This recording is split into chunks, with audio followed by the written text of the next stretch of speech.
Gente, eu vim aqui contar sobre a morte do João. Assim, muita gente foi pega de surpresa, nem sabia que ele estava doente, e eu tô com necessidade também de desabafar. Assim, há exatamente 2 anos atrás, o João teve sangue nas fezes, então ele fez alguns exames para entender o que que era, e foi aí que foi detectado câncer no baixo reto. Na época, ele ficou sem saber exatamente o que fazer de tratamento. Ele procurou alguns médicos alternativos, inclusive oncologistas, mais assim, cabeça aberta, para saber o que podia ser feito. E logo que ele recebeu esse diagnóstico, ele procurou uma pessoa conhecida aqui na internet, que é carnívora restrita, e que falou muito que assim, câncer é parasita, e realmente tem vários estudos que falam que câncer é originado de parasitas. E faça uma dieta estrita carnívora que você, em 3 meses, se cura disso. Não vai ter mais câncer nenhum. E aí, quando o João falou que ia procurar ele, eu falei: olha, João, eu tenho uma experiência com essa pessoa que, enfim, né? Quando eu fui ao Brasil algum tempo atrás, eu fiz uma consulta presencial com essa pessoa. Porque a pessoa realmente tem expertise na área dela,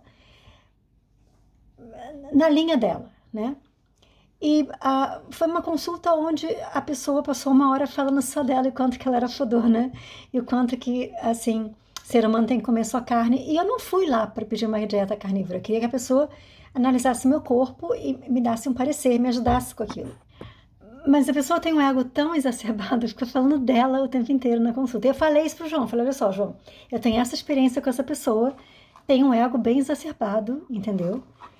Ele falou: mas tudo bem. Mas eu falei assim: mas eu acho que realmente é uma pessoa que sabe do que fala. Ele: mas parece ser bom, falou que em 3 meses some, tá, beleza, o que aconteceu? Depois de 3 meses com dieta carnívora, isso antes de começar a quimioterapia, o câncer que estava só no reto apareceu também no fígado e deu metástase também no gânglio da axila. Isso antes de começar a quimio. E aí o João procurou essa pessoa de novo e falou essa questão. E a pessoa foi extremamente grossa com ele. Eu vi as mensagens na época, eu não guardei, porque eu não vou ficar guardando essas coisas. Mas a pessoa foi extremamente grossa, desumana, não profissional, porque um cliente dela, um paciente dela, teve um resultado diferente do que a pessoa esperava. Mas assim, foi um absurdo. Aí eu escrevi para a pessoa e falei assim: cara, como assim, entendeu? Primeiro que assim, a pessoa em questão não é oncologista. Tudo bem que assim, você ter título de alguma especialidade em medicina não quer dizer exatamente muita coisa, porque a gente viu durante toda a fraudemia que médicos super especialistas estavam e seguem recomendando picada. Então assim, isso não é garantia de nada, eu entendo.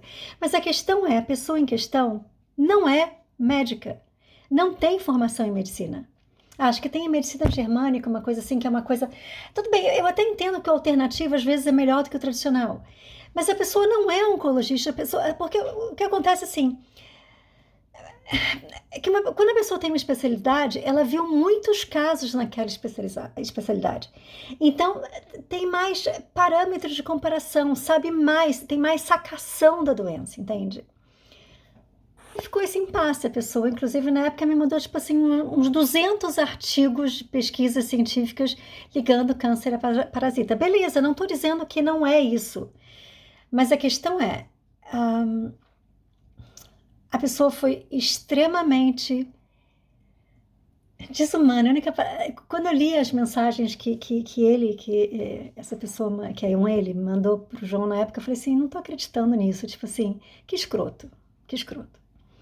É muito ego na parada. É uma coisa assim, como ele acredita muito na dieta carnívora, ele não pode imaginar que o resultado é diferente do que ele acha que é. Só que assim, gente, assim, cada caso é um caso, não existe uma unanimidade com nada, muito menos com dieta carnívora. Olha, eu tive acesso a um livro que foi escrito, acho que em 1900, acho que foi escrito nos anos 80, e o médico fez esses experimentos em 1970, uma coisa assim, é um livro muito antigo, chamado A Dieta contra o Câncer, do Dr. Barcelos. E eu me lembro muito bem que nesse livro ele fala que Câncer não pode alimentar, claro, de açúcar, não pode alimentar de amido, amido que tem tipo em batata, não pode comer batata, e não pode alimentar de aminoácido. Aminoácido, gente, tem em carne. Então, tecnicamente, segundo o Dr. Barcelos, que curou vários pacientes na década de 70 à base de dieta, não se pode comer carne quando se está com câncer, porque o aminoácido da carne alimenta o câncer. Então, assim, olha só, eu tô falando do que eu sei. Do que eu sei, assim, do que eu ouvi, e eu não sei de nada, tá? Eu também não sou médica, eu tô falando da minha experiência. E o que foi, eu observei com o João foi que comer carne deu metástase nele. Ah, pode ser que a metástase desse mesmo sem carne? Pode ser que sim, mas pode ser também que a carne, como o Dr. Barcelos comprovou lá atrás, na década de 70, tenha aumentado o câncer do João. E aí João vai comer, aí João fica desesperado e ele fala: "Não, agora eu tenho que tratar", entendeu? Ele foi para quimioterapia, porque assim, aumentou o câncer. E aí, e assim, né? E aí, o médico da quimioterapia ainda falou assim: "Olha, João, é como se tivesse uma floresta com incêndio, a gente tem que apagar esse incêndio e depois ver qual é". E aí, logo no início da quimio, o João ainda falou assim: "Ah, vou fazer só algumas, ver se melhora, enfim, e depois eu paro". Foi essa a ideia. Enfim, eu quero ainda falar com relação aos carnívoros restritos. Gente, olha só, cada caso é um caso, entende? Esse profissional carnívoro restrito, eu reconheço a expertise dele na área, ele faz um trabalho bem legal na internet, ele realmente ele alerta as pessoas com relação a parasitas, a uma série de coisas, ele dá vários protocolos que são interessantes, ele divulga esse material gratuitamente, parte desse material, enfim. Mas ele tem uma empáfia e uma arrogância que, assim, falam mais alto do que ele, entendeu? E a verdade é, no caso do João, a dieta carnívora piorou a situação do câncer. Isso é um fato. Eu tenho testemunho da Jéssica, que é a mulher do João, que acompanhou o João desde o início com todo o processo. Inclusive, eu pedi autorização para ela para ser a porta-voz dela. E a grosseria com a qual esse profissional tratou o João, assim, não tem desculpa, não tem perdão. E eu imagino que esse vídeo em algum momento chegue a esse profissional e eu quero falar para esse profissional. Eu já falei muitas coisas, mas eu quero falar agora de novo. Que eu quero que ele enfie todos os parasitas e todos os bois dele no cu. Que ele não é o Deus sueco que ele acha que é. Ela era carnívora, não vem me encher a porra do saco com esse negócio de carnivorismo. Eu não vou nem entrar em mérito do holocausto animal, que não tem outro nome que entra, que rola nesse planeta. Não vou entrar nesse mérito. E esse vídeo nem é sobre isso, mas eu precisava dar esse adendo. E assim, isso também nem é uma defesa de vegetarianismo, entendeu? Porque assim, eu também já me aborreci muito com vegetariano olha só, porque tô confundindo, mas é que no final os dois extremos são a mesma coisa. Vegetariano restrito, também tive já problemas seríssimos, assim, problemas assim, discussões seríssimas com pessoas, porque assim, independe do que a pessoa come no final dos contos, algumas pessoas são babacas e outras não, e basicamente o que deixa as pessoas babacas é o ego grande, é a empáfia, é isso. E aí o que acontece? O João fez a primeira rodada de 6 sessões de quimioterapia, e depois disso ele fez um PET scan, e tinha sumido o câncer do reto, estava assim, limpo. O outro que tinha dado no fígado, agora eu não me lembro exatamente o que tinha acontecido. E ele acabou tendo que fazer a rádio só para esse nódulo da axila. O que acontece? O câncer do reto sumiu depois da primeira rodada de químio, e quando ele fez a rádio para esse gânglio, para essa metástase que estava no gânglio da axila, ela sumiu de onde estava, mas depois apareceu na outra axila. E a interpretação dele e da Jéssica na época foi que a rádio realmente tirou de um lugar, mas espalhou para outro, entendeu? E o que aconteceu foi que quando ele parou a químio, enquanto ele estava fazendo a químio, que ele fez o PET scan, beleza, tinha sumido do reto, mas quando ele parou a químio, depois de algum tempo, voltou no reto de novo. E aí ele foi fazer uma segunda rodada de químio, de mais 6 sessões de químio. E assim, junto com isso, ele estava fazendo. Tinha uma senhora que fazia um tratamento mais alternativo com ele, uma coisa mais espiritual. A Jéssica se dedicou extremamente a ele, ela segurou toda a onda dele em alimentação. Ele começou a fazer uma alimentação própria para câncer, os dois foram em várias palestras, leram muito, consultaram um oncologista que também tratava dessa parte de nutrição, que era um cara mais de cabeça aberta. Assim, a Jéssica fez um trabalho lindo, o João, ele realmente só durou 2 anos, porque a Jéssica segurou ele na alimentação, assim, na base de amor e comida. E queria dar um adendo aqui, a Jéssica está se formando em naturopatia, depois de toda essa história com o João, está se formando pela França. E assim que ela estiver formada, eu vou anunciar os serviços dela, porque assim, cara, eu acompanhei de perto e ela é fodástica. Ela já tinha um background de alimentação, desde a casa dela, com a mãe dela sacando muita coisa, ela sempre ali cozinhando junto com a mãe, mas assim, ela fez um PhD, um pós-doutorado, na verdade, nesses 2 anos, cuidando do João, segurando a base de alimentação. Se o João estivesse sozinho, ele provavelmente teria ido muito antes. Cada intervalo de sessão de quimioterapia, o João estava, tipo, celebrando a vida. Ele ia passear com a Jéssica, assim, eles iam viajar, ir para lugares, o João fazia as lives dele, contava história e, assim... Vocês deviam ver, quem acompanhava as lives do João, assim, que ele foi mudando o visual, né? Porque, na verdade, foi mudando por causa da químio. Mas, assim, ele estava lá, firme e forte, comentando os fatos e, assim, e andando. Ele seguiu fazendo o que ele gostava e tocando música. Porque, para quem não sabe, o João era antropólogo, ele tinha doutorado, ele fez doutorado, se eu não me engano, ou PhD, bom, PhD, doutorado, enfim, em antropologia na França. Ele já morava em Aix-en-Provence há mais de 20 anos, que é no sul da França, na região de Côte d'Azur, que é um lugar, assim, lindíssimo. E, assim, morava num lugar, assim, super gostoso e viveu a vida que ele quis, sabe?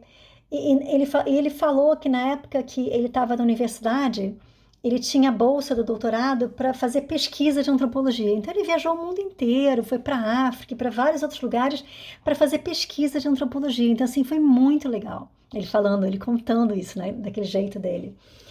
E fora isso, ele estava com música, assim, ele se expressava através da música. Ele nem era bom cantor cá entre nós, mas assim, ele adorava fazer aquilo, ele tinha os instrumentos, ele tocava violão, ele tocava o keyboard, não sei o que, teclado, e ele soltava a voz, assim, independente de estar afinado ou não, ele se expressava naquilo.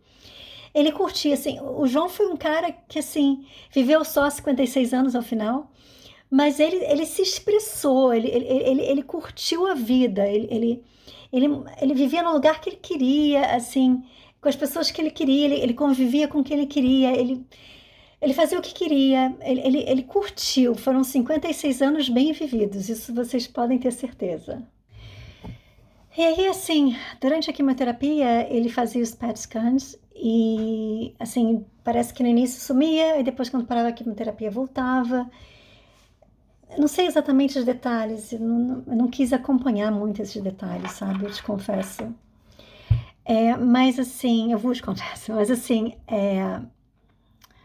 enfim, aí eu me lembro que aí a gente estava falando, ele falou que depois dessas 12 sessões de quimioterapia, o oncologista também queria fazer mais 6, ou mais 12, eu acho, sei lá, acho que era mais 12 que o oncologista queria fazer. E ele não queria fazer, mas talvez fizesse só uma ou outra, e falou para o oncologista que só ia começar depois do aniversário dele, que foi em novembro de 2024. Eu falei, opa, peraí, então vou para ir pro seu aniversário. E fomos eu e Gerson pro aniversário do João. O que foi muito legal, porque acabou sendo o último aniversário dele, de 56 anos. E quando eu cheguei lá, eu já peguei ele assim, bastante debilitado. Ele tinha já emagrecido bastante, mas nada comparado com os últimos dias.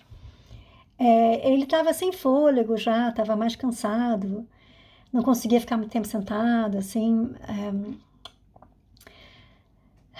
Mas assim, ele estava lá firme e forte, ele tocou, inclusive, ele fez percussão no aniversário dele, num grupo grande de percussionistas de uma comunidade no Brasil que foram se apresentar na França, e assim, foi muito legal, tinha muita gente, foi muito, tipo assim, ele comemorou o aniversário dele pinta no lixo, sabe, assim, cheio de energia, assim, mesmo ele não estando com energia, ele tava, né, com aquela coisa de vida, foi bem legal, mas assim, porque ele morava no quinto andar de escada, né, na Europa é muito comum não ter elevador. Então tinha que subir e descer com os instrumentos da música, e no final ele já estava sem força, então quem fazia força era a Jéssica. Claro que, assim, eu carreguei, a gente colocou Gerson para carregar, mas assim, a gente estava lá por um curto tempo. Então, é isso. Tinha umas coisas turronas dele, tipo, eu falava, João, por que você não deixa? Porque na parte de baixo do prédio tem as caves, que são tipo lugares para armazenar coisas. Por que você não deixa embaixo? Ele, não, porque podem roubar.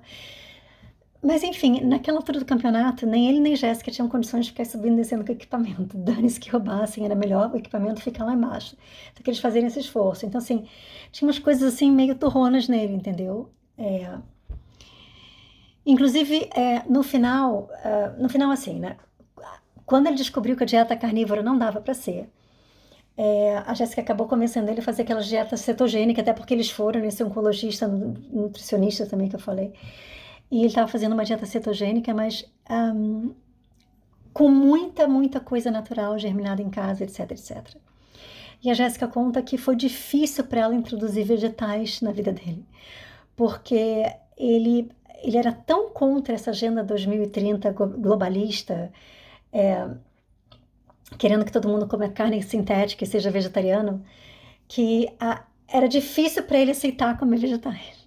Ele queria comer só carne porque na concepção dele era a coisa que os ancestrais comeram e que a gente sobreviveu até hoje por causa disso.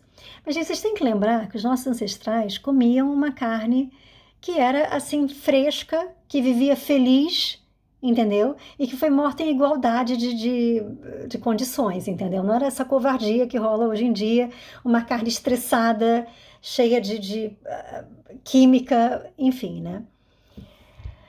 Então, assim, é nem tanto o mar, nem tanto a terra, entende? Tudo tem que ter um equilíbrio nessa vida. Mas, enfim, assim, foi até quando a gente fez a live falando da bomba atômica, né, que parece que nunca existiu. Tem lá a live. E foi difícil. Foi difícil ver ele assim, mas assim, ainda tinha aquela esperança de que ele se recuperaria, entende? Ele estava esperando uma vaga para tratar com imunoterapia que parece que na França imunoterapia é experimental ainda. No Brasil já é usada até como primeira linha. Aliás, um adendo, parece que um dos primeiros médicos que ele procurou falou assim, eu se fosse você, antes de começar a quimio até parece, ele falou assim, eu se fosse você, eu ia fazer imunoterapia no Brasil, porque é de primeira linha, e não ficava aqui na França. Mas o João era apaixonado pela França, ele não queria nem correr o risco de perder o que ele já tinha conquistado na França, junto ao governo francês, porque, enfim, pelo tipo de residência que ele tinha, ele não podia ficar muito tempo afastado da França, uma coisa assim. Enfim, aquelas coisas de escolhas e prioridades que às vezes a gente, por não saber o que vem, a gente fica muito preso ao que a gente tem, né? E, sei lá, acho que é melhor a gente não se prender a nada do que a gente tem, porque a gente realmente não sabe o que vem. E aí, depois que a gente saiu de lá, foi quando ele fez a outra rodada de quimioterapia e, na verdade, assim, eu falei, João, acho que você não devia fazer mais quimioterapia nenhuma, porque, assim, a sensação que eu tenho, se o corpo tem alguma chance de se recuperar, é sem estar tão danificado por uma quimio, entende? E aí a Jéssica também meio que implorando para ele também não fazer mais quimio, não sei o quê. Mas ele falou, não, eu vou fazer umas 3 ou 4 sessões para ver qual é. E aí, antes dele começar essa terceira rodada de quimio, parece que ele foi um proctologista que falou, olha, agora o tumor do reto, aquele que vai e vem, que com a quimio some, e depois volta, e depois tem que fazer quimio some, e depois volta. Falou, tá o tamanho de uma hemorroida, eu tiro para você. Mas aí, parece que o hospital tinha liberado... Não, peraí, confundi aqui um pouco a história. Isso foi depois que ele fez algumas outras sessões de quimio, ele fez umas 3 ou 4, que o proctologista falou isso, que poderia retirar aquilo tudo como se fosse uma hemorroida. Mas aí no hospital falaram, olha, você foi liberado para fazer imunoterapia. E o hospital liberou o procedimento de imunoterapia, mas não liberou um procedimento de retirada do tumor. Essas coisas assim, né? Porque é assim, né? Que tratando por hospital público, claro. E tá tudo bem, vamos começar a imunoterapia. Só que aí ele fez imunoterapia com uma substância nova, que era realmente uma coisa experimental, era uma pesquisa. E a verdade é que a imunoterapia deteriorou ele muito, muito, muito. Não teve resultado nenhum no tumor. A metástase depois acabou indo para o pulmão e continuou lá no reto. Aí no final, assim, não só a imunoterapia não teve efeito nenhum para ele, mas assim, deixou ele mais debilitado, claro. E aí ele acabou fazendo uma rádio só no reto para cuidar daquele tumor, porque ele estava com muita dificuldade de sentar, estava com muita dor. E aí a radioterapia parece que conseguiu destruir metade do tumor, mas queimou toda a região em volta, foi para virilha, assim, ferrou toda aquela região. E aí ele parece que estava com muito cálcio liberado no organismo, não sei exatamente se é esse o nome, enfim. Como eu falei, eu não quis entrar muito em detalhes, mas estou querendo contar com o máximo de detalhes que eu sei aqui. De novo com o aval da Jéssica. E aí ele piorou muito, ele já não queria mais comer, porque assim, o paciente oncológico, ele tem um momento que se tem muita dor, aliás, quando você tem muita dor, você não tem vontade de comer. Mas ele não tem vontade de comer, isso acontece com todo paciente oncológico, chega um momento que não quer mais comer. Então ele não estava se alimentando direito e o hospital demorou a falar que ele podia, desde sempre, estar se alimentando através de sonda. Aí veio a sonda só no final, uma coisa assim. E aí o hospital desenganou ele e mandou ele para casa para morrer. Assim, isso é muito comum aqui. Acontece aqui na Inglaterra também. As pessoas não morrem no hospital, porque parece que porque assim, os hospitais aqui são públicos, né? Assim, um tratamento particular aqui é absolutamente caro, que sei lá quem faz, mas enfim. Parece que seria muito caro o hospital manter esses pacientes terminais dentro do hospital. Então eles mandam para casa, mas assim, com acompanhamento, vai enfermeiro todo dia para aplicar medicação, para ver como é que tá. Mas a pessoa fica em casa. Só que o enfermeiro vai e fica tipo 5 minutos. Não é assim, não é o cuidado que teria realmente no hospital. Então, a enfermeira do João ficou sendo a Jéssica, que inclusive ficou super sobrecarregada, imagina. Né?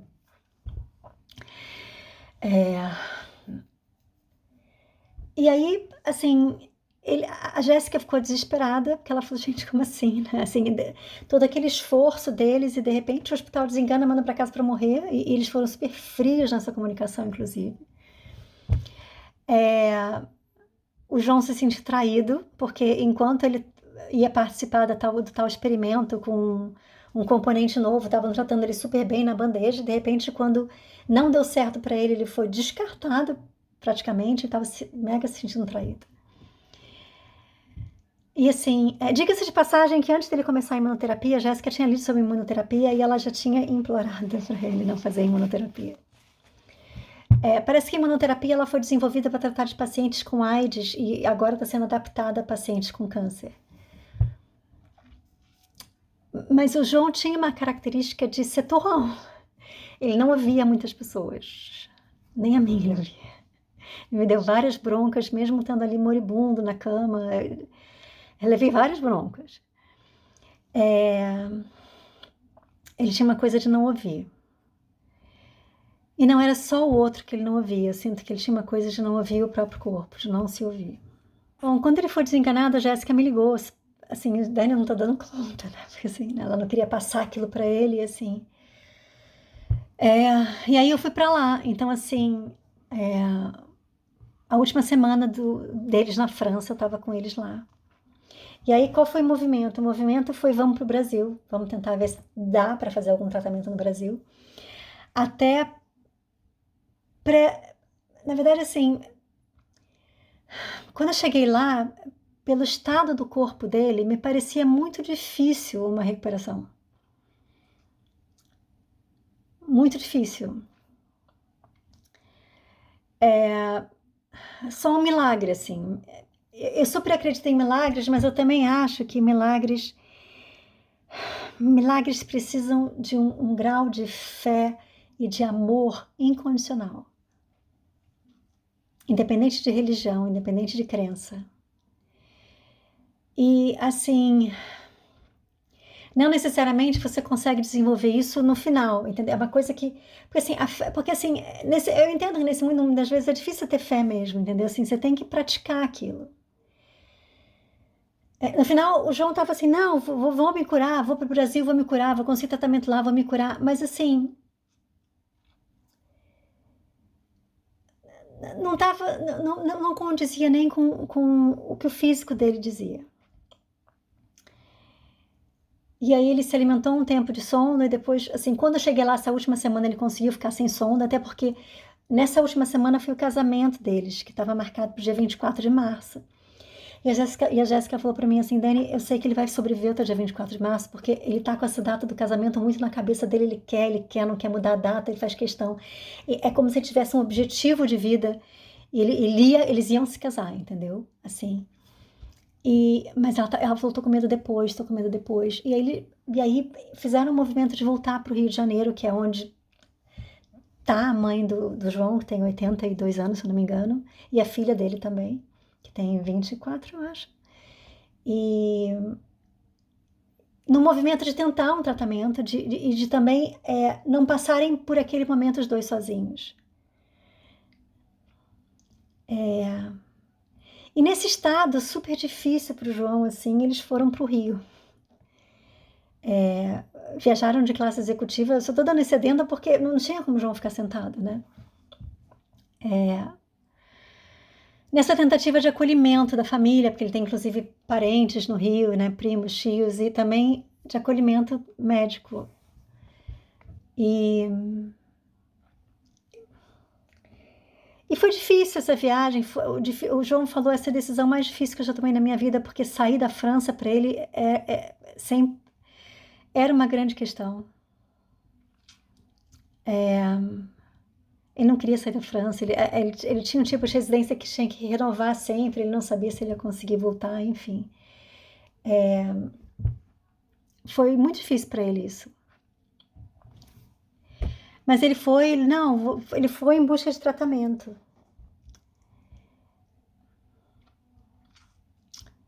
E quando eles chegaram no Rio, eles foram a 2 médicos oncologistas renomados e recomendados. E os 2 desenganaram o João. E assim, ele até fez um seguro de saúde, conseguiram fazer um seguro de saúde lá, não sei o quê, para algum atendimento, mas assim, não tinha nem como colocar o João num hospital exatamente. Ele ficou em casa, a mãe contratou um enfermeiro para casa, claro. E no dia que ele morreu, que foi no dia 4 de julho, agora, por acaso, um pouco antes dele efetivamente morrer, estava a mãe, a Jéssica, estava a filha, estava um tio, um primo. E ele estava muito fraco, assim, quando as pessoas iam, quando a família ia lá visitar, né, porque nessas horas não é para receber visita, levavam o João do quarto para a sala, assim, sendo ajudado, ele estava já andando mal, ele estava já falando pouco. E foi um momento que, da ida da sala para o quarto, ele estava muito fraco, as pernas não aguentaram, ele chegou a cair, tiveram que segurar ele. E quando ele deitou na cama, ficou todo mundo ali, em volta dele. E parece que cada um silenciosamente conversando com ele, alguns orando, e parece que naquele momento a família entendeu que ele tinha que ir, que não tinha mais. Não tinha mais como ele recuperar aquela força. Então, foi mais ou menos nesse momento. Quer dizer, nesse momento, como ele estava muito mal, ele provavelmente iam levar ele para o hospital para tentar, sei lá, né, já não estava comendo quase nada, para tentar, de repente, uma intubação, uma coisa assim. Mas foi um pouco nesse momento, a família ali reunida em volta dele, nesse movimento de sair, de ir para o hospital, o qual parece que ele até ficou feliz que ele ia para o hospital, porque ele queria muito tratamento. Mas foi nesse momento de uma reunião e de um movimento que o João acabou falecendo.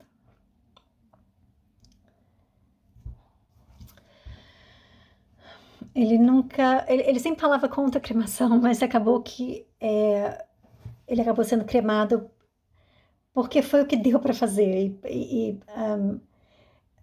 Mesmo a cremação sendo uma coisa cara, foi o que dava no momento para fazer.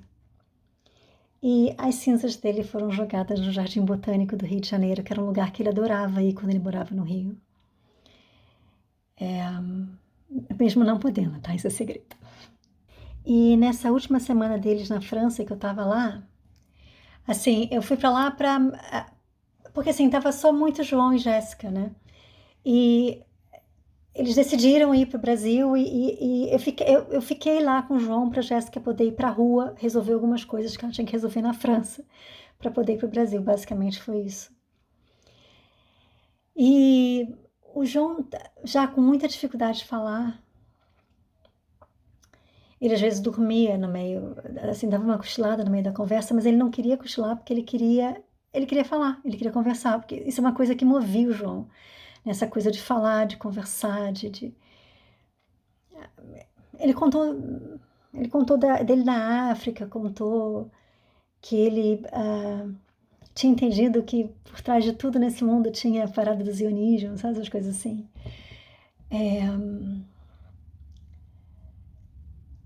E, cara, era bom estar ali com ele, mas ao mesmo tempo, assim, é que tudo nessa vida é paradoxal, tudo tem as duas coisas, né? Eu entendia que ele ficar conversando sobre geopolítica, sobre ele contou mais histórias antigas, né? Pra gente não ficar falando muito de problema exatamente. Né? Não, imagina. Eu percebo que ao mesmo tempo que isso era uma coisa que movia ele, eu tive a sensação, mas isso é uma sensação minha, de que ele, até o derradeiro momento, ele estava se distraindo com o externo. E que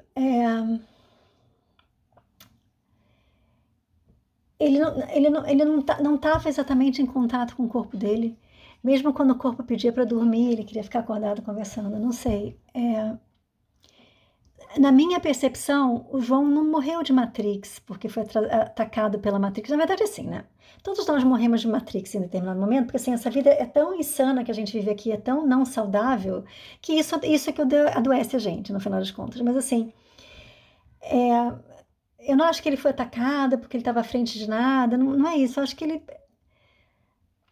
desenvolveu uma doença que a gente desenvolve aqui dentro dessa Matrix, né? Assim. E o que eu observei foi a sensação que eu tive é que assim o tempo inteiro ele se distraía com o fora e ele não entrou em contato com o corpo dele o suficiente até para entender que estava morrendo.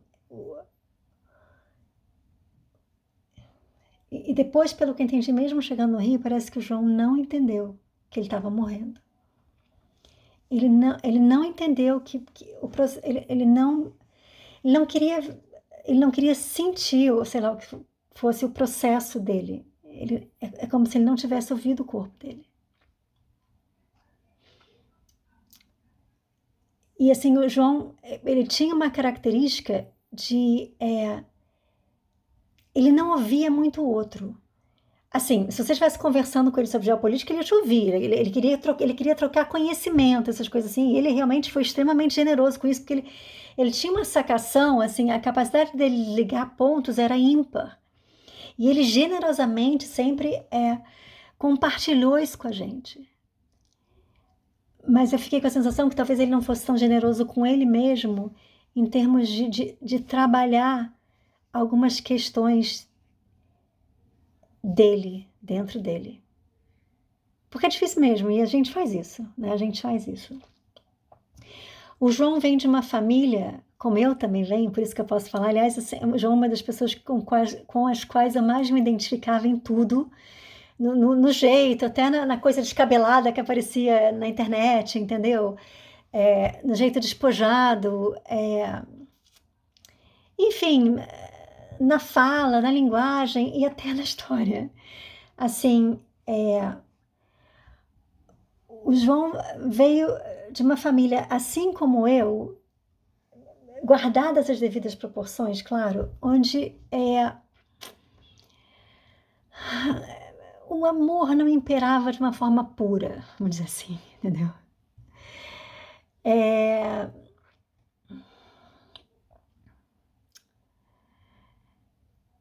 Então, às vezes, quando você não tem esse modelo de amor incondicional, às vezes fica difícil de você se amar. Às vezes é mais fácil você amar o outro do que amar a si mesmo, porque você cresceu sem aquela apreciação, entendeu? E eu acho que a falta de amor próprio, assim, tudo bem, não tô falando das pessoas. As pessoas que têm um ego inflado não têm amor próprio. Ego inflado não é amor próprio, entendeu? Tô falando de amor próprio mesmo, de você se cuidar, de você ouvir o próprio corpo. Não é culpa de ninguém, porque assim, os pais que passam isso pra gente, eles também não tiveram diferente. É uma série de equívocos aqui nesse mundo que a gente vive, entendeu? E conseguir fazer diferente para as novas gerações é assim um baita ato heróico. Mas eu tô falando isso não é nem para expor o João ou me expor, é só porque assim eu percebo que o mais importante, me parece, assim, é tanto importante, mas assim, parece que é primordial a gente se ouvir. E tem que aprender a se amar, mesmo que não seja fácil, tem que, sei lá, praticar, não sei como fazer assim. Né? Mas assim,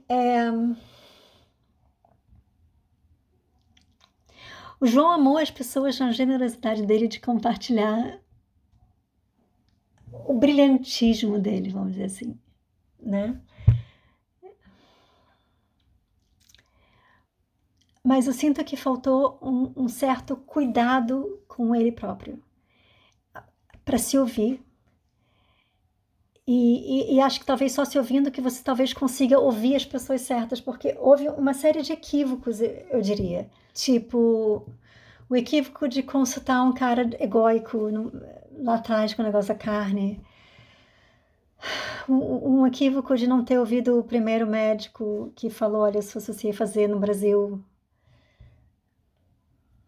não ficava aqui. O equívoco de não, enfim, de não bancar, tirar o tumor, enfim, ao invés de fazer o tratamento, não sei, assim. Algumas coisas assim, turronas, até por exemplo, quando eu tava lá, a gente queria que ele usasse fralda geriátrica para pegar o avião, mas não vou usar fralda geriátrica de jeito nenhum. Tipo assim, umas coisas assim, porque seria mais fácil a vida dele se ele usasse fralda geriátrica naquele momento, ir para pegar o avião. E assim, por que não? Por que se prender a isso? Assim, Mas enfim, isso é só um detalhe. Eu tô assim, desabafando. E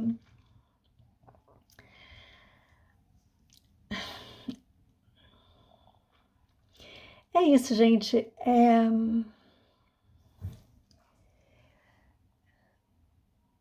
Cuidar pra gente não se distrair demais com o de fora, porque assim, esse mundo todo faz com que a gente se distraia com o de fora, porque é quando a gente entra em contato com dentro que a gente fica mais forte. Até para entender que tá na hora de morrer, entendeu? Até isso. Acho que é importante entender que tá na hora de morrer. Até porque morte devia se chamar vida parte 2, né? Porque assim, faz tão parte da vida que devia ser vida parte 2. Eu imagino que o João, assim que morreu, ele deve ter ido para um daqueles dessas colônias espiritualistas que cuidam das pessoas que morrem, enfim. E eu sonhei com ele recentemente, um sonho, eu nunca tinha sonhado com ele, e nesse sonho ele estava bem, ele estava com aquele cabelão dele, não sei o quê. E a gente estava indo para o hospital, e era assim, e engraçado que era um sonho de looping, a gente estava indo para o hospital, depois a gente estava indo para o hospital de novo, e depois estava indo para o hospital de novo. E faz sentido com o fato de que ele estava correndo atrás de ir para o hospital. Então, eu imagino que no desencarne dele, ele foi para um hospital espiritual, porque acho que ele precisava realizar isso, de estar sendo tratado e curado.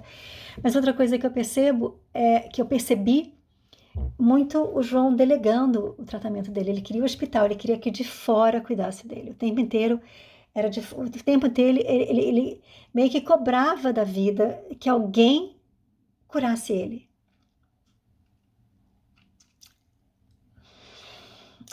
Só estou compartilhando isso aqui porque isso é tão humano e comum, isso é tão humano, isso é tão agente, que eu quero dar aqui o testemunho de alguém que eu acompanhei de perto para falar, cara, eu vi que não adianta, não resolve, não, e assim, ele espelhou para mim para me lembrar numa lição final do João para mim de que não adianta você delegar essa responsabilidade da sua cura. Você pode até usar o que vem de fora como ferramenta para te ajudar, mas a cura mesmo, o milagre, só é possível com o contato dentro.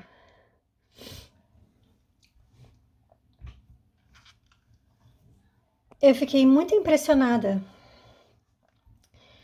com o que eu li, fiz a leitura de uma falta de contato do João com o próprio corpo, com a própria história, com o próprio processo. É como se ele realmente não tivesse percebido que ele estava morrendo. E se por um lado essa coisa de querer viver é uma coisa que pode te manter vivo, o que eu percebo é que as pessoas que têm muito medo de morrer, ficam doentes, ficam morrendo de medo de morrer, acabam morrendo. E se você fica doente, mas você entrega na fé. Mas a entrega é uma coisa assim, cara, eu vou entregar. Entregar para Deus, para o universo, para a vida, o que seja. Mas entregar de verdade. E se eu morrer, tudo bem. Vou entregar. Vou fazer o que tiver que fazer. E se eu morrer, tudo bem. O que eu percebo é que aí a pessoa tem mais chance de ficar viva. É o que eu percebo, tá? Uma vez, há muito tempo atrás, eu encontrei uma moça que tinha uma loja em Curitiba. Ela e o marido tinham uma loja que eles vendiam, tipo, coisas que eles traziam da Ásia. Então tinha tipo dragão, tinha Buda, tinha sinos de todos os tipos. E quando entrei na loja, eu fiquei muito impressionada porque ela tinha nas palmas das mãos chagas, como se fossem chagas de Jesus Cristo. Aquilo me chamou a atenção e eu acabei falando, nossa, isso parece chagas de Jesus Cristo, porque eu sou assim. E ela contou a história que o pai e o irmão dela também tinham isso. E que o pai e o irmão se revoltaram, era câncer, um tipo raro de câncer, e que o pai e o irmão se revoltaram com a doença câncer. E que eles já tinham morrido. E que ela tinha se resignado e estava viva. Assim, lembrando que a diferença entre o remédio e o veneno é a dosagem. Não é uma resignação exacerbada. Não é isso, mas é uma resignação apenas a um ponto de uma entrega. Entendem o que eu estou dizendo? E o que eu observei no João, né, no final, é que ele não me parecia ser um terreno fértil para que um milagre pudesse ocorrer ali. Porque é claro que é entendível, assim, né? Imagina se eu sou terreno fértil para algum milagre. Gente, não sou ninguém nessa fila do pão. Estou só aqui compartilhando com vocês, porque eu não quero que mais histórias como o João se repitam. Eu quero que os meus amigos se adoecerem, que eles saiam dessa, entendeu? Assim, ao final, o João estava um típico paciente oncológico. Não sei se quem acompanha paciente oncológico, ele fica ranzinza, ele fica rancoroso, ele fica de mau humor, ele fica é como se ficasse com raiva da vida, entendeu? E fica nessa postura de querer que a vida, né, que de fora venha a resolução. Isso é meio típico de paciente oncológico. Da mesma maneira que dizem que câncer normalmente tem a ver com guardar mágoas na parte emocional disso. Ai, gente, eu não sei, assim, né? Eu não sei. Tem um livro de uma autora chamada Louise L. Hay, que ela fala, você pode curar a sua vida. E ela fala das origens emocionais de várias doenças. Não sei se é aquilo, pode ser, como pode não ser, isso varia de caso para caso. Mas ela fala uma coisa muito interessante no início do prefácio do livro, que é assim, seja grato pelas coisas que você tem na sua vida e veja a sua vida mudar. Parece que tem que praticar a gratidão. Não é fácil ter gratidão nesse mundo, não. Eu mesmo até pouco tempo atrás eu não conseguia nem falar essa palavra. Não é gratiluz dessa coisa zen babaca, não é isso. Assim, mas mesmo que a sua vida esteja uma merda, não foca no que está no ruim. Procura se sentir grato pelo que tem de bom na sua vida. Porque parece que coisas pequenas que sejam, porque quanto mais você fizer isso, mais a vida vai te trazer situações para que você se sinta mais assim. E o contrário é o contrário, né?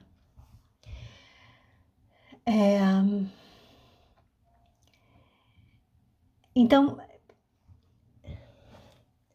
e a gente tem que praticar isso, porque no momento final, você vai exacerbar o que você tem. Por exemplo, uma pessoa idosa, nos momentos... A pessoa idosa, ela fica mais difícil de conviver, porque tudo que ela segurou a vida inteira, ela bota para fora. Então, assim, não adianta. Você tem que praticar isso para no momento de necessidade, aquilo já está embutido em você, entende? Para no momento extremo, você poder se sentir grato mesmo, sei lá, pelo que tiver ali, para se sentir grato. É isso. Então, assim, eu tô compartilhando isso porque a gente tem que aprender uns com os outros, com os acertos e com os erros, com que, assim... Então dá para aprender com o João com uma série de coisas. Com todos os pontos que ele ligou, com toda a alegria dele de viver, com toda a generosidade dele de compartilhar com a gente, toda a sabedoria dele.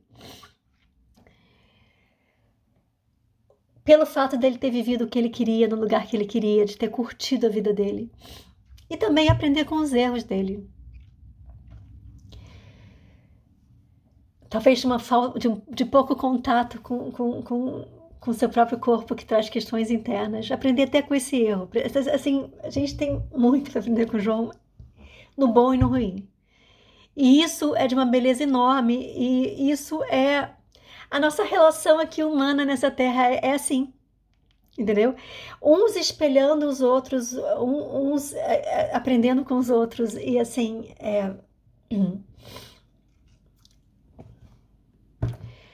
Talvez isso seja o que tenha de mais rico nessa nossa experiência humana aqui. Essa interação entre os humanos, essa comunhão, essa troca entre nós humanos. E por último, não menos importante, uma lição que ficou dessa história é que, assim, segundo a minha percepção de realidade do momento, baseado principalmente no que eu vivenciei e testemunhei com o João, não façam químio na rádio. Eu sei que, assim, há casos e casos, eu conheço vários casos de pessoas que estão bem depois de químio e rádio, e foi aquilo que salvou a vida delas. Mas há também um número grande de pessoas que se fodem com químio e rádio. No caso do João, se fudeu. A químio, quando ela para, lembrando que quando ele parou aqui, durante a químio, sumiu o tumor primeiro do reto. Quando parou a químio, o tumor voltou. Que tratamento é esse? A rádio resolvia num ponto específico, mas queimava todos os outros pontos e ainda irradiava. E no final, uma das últimas exames de imagem do João, os órgãos dele estavam todos necrosados por dentro. Kimi rádio frita uma pessoa por dentro, cozinha uma pessoa por dentro. E parece que tem até um legista que andou, estrangeiro, se eu não me engano, que andou divulgando órgãos de pessoas depois de Kimi rádio necrosadas. Então, assim, não recomendo. Da mesma maneira que recentemente eu alertei para a questão da biópsia. Parece que quando tem um tumor, quando tem um nódulo no seu corpo, quando tem um caroço no seu corpo, é porque o corpo se reorganizou para aquilo, para te proteger, porque o nosso corpo, ele não é contra a gente, porque o corpo o tempo inteiro ele quer sobreviver. E quando você faz uma biópsia, você desorganiza aquilo e libera o que está ali dentro para o organismo inteiro. Tem que ter muito culhão para bancar e contra as narrativas oficiais de tratamento oncológico. Mas está na hora da gente ter esse culhão. Porque agora a gente finalmente está entendendo que, assim, a medicina não sabe. E muitas vezes sabe e faz de propósito. Enfim, a experiência que eu tive com ele foi de que químio e rádio fodem. Esse é um caso e cada caso é um caso. Nada vale para todo mundo, nada, nada. E ao mesmo tempo que a gente tem umas histórias muito parecidas, né? A gente tem as nossas individualidades. Então tem um grupo de pessoas que dá isso, outro grupo dá aquilo e assim por diante. Fica aqui o meu alerta. E fica aqui esse compartilhamento, essa partilha minha com vocês. Do final dessa pessoa tão querida e que para sempre vai viver nas nossas memórias e nos nossos corações, que é o querido João de Ataíde. Eu imagino que ele ouça esse vídeo, onde ele estiver agora. E como ele sempre gostou tanto de compartilhar tudo, eu acredito que eu esteja tendo aval dele também para compartilhar esses momentos finais. E que desejo que a luz se faça presente para ele e a todos nós. E que a gente continue trabalhando junto sempre, independente do plano, da dimensão que a gente tiver. Eu repito sempre, essa é uma experiência coletiva. Ninguém passa por nada sozinho. Cada um passa com a sua individualidade, mas sempre dentro do coletivo. E a gente está aqui para se ajudar, se apoiar, se dar a mão, e seja qual for o momento. É isso.